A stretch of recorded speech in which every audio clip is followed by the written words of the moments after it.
everyone, good afternoon, and this is Faith again. And as what I've mentioned in my previous video, that I'll be taking you with me on my journey to finding a client. So this is day one of my 30-day challenge. So there are actually a lot of platforms or websites where you can apply, like onlinejobs.ph, Upwork.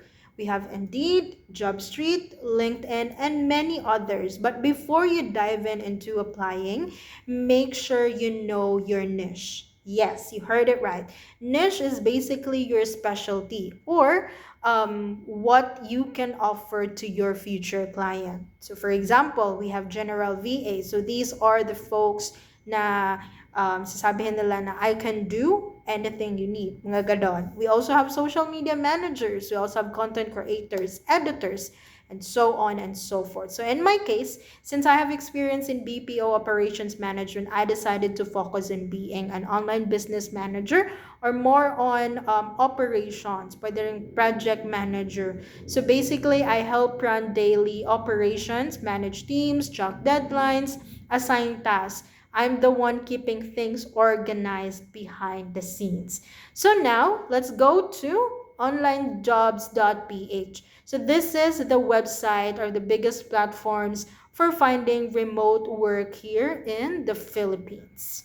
And so once you're on the website and you start searching or filtering the jobs that you want, you'll see different post or kind of post na mga jobs na. And once I find kasi something that matches of what I can offer, I make sure then not to read the job descriptions carefully.